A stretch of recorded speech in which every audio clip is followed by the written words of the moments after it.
It was a busy time at the docks. All the engines were working hard, pushing and pulling trucks about. One morning, Percy was late. Cranky the Crane was quick to criticise. "These ships can't be kept waiting, they have important cargo. If they miss the tides, they will be delayed in the docks. You should look up to ships and show more respect. You are, after all, only little." "We've got too much work," huffed Percy. "Then perhaps a lorry should do your job." Percy was shocked. He told the other engines what Cranky had said. "Stuff and nonsense," snorted James. "We engines run this island," said Henry. "What if a lorry does arrive?" I'm afraid it did, along with 2 more. Cranky was delighted. "Hey, you down there! Your job's done now. These lorries are taking over. One of them wants to talk to you." The lorry was very rude.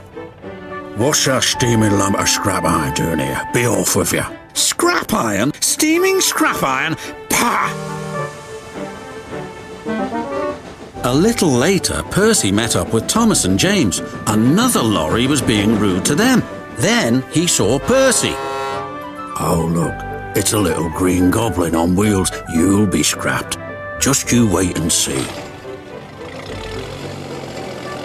"Well, bust my boiler, what a horrid lorry!" exclaimed Thomas. "Despicable," agreed James.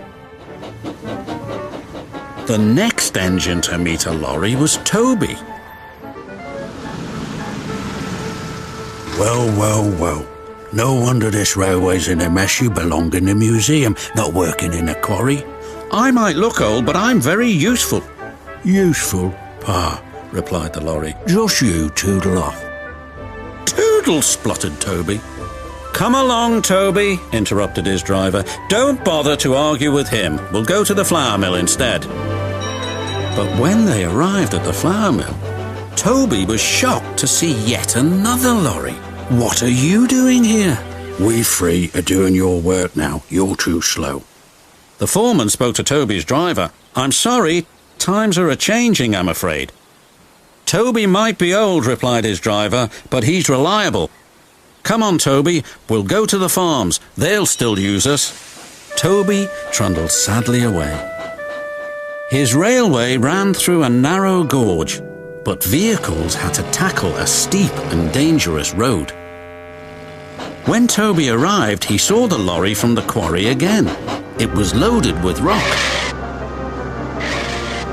"That lorry's in trouble," thought Toby. And he was.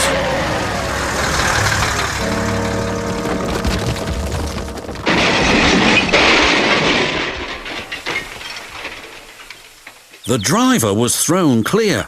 "Rotten roads," he muttered. The wrecked lorry was taken to the docks. Percy looked at the lorry. "What's this lump of steaming scrap iron?" he teased. "I'll be back," replied the lorry, "so you can wipe that silly smile off your smoke box." "Pa," said Percy, and wheeshed him loudly. Then Butch, the breakdown vehicle, arrived. He was towing the lorry from the flour mill. "What happened?" asked Toby's driver. "He was overloaded with flour," came the reply, "and he broke down." "Not very useful now, are you?" said Toby. "Grrr," replied the lorries. Then James whistled excitedly. "They're bringing in the 3rd lorry on a barge." "What happened to that one?" James asked. "Stupid lorry was reversing and fell straight into the sea," said the tow truck man. Later, Thomas arrived. He looked at the 3 lorries and laughed.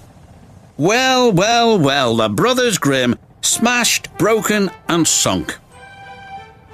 The lorries didn't return, and the engines now work even harder to make sure they never will.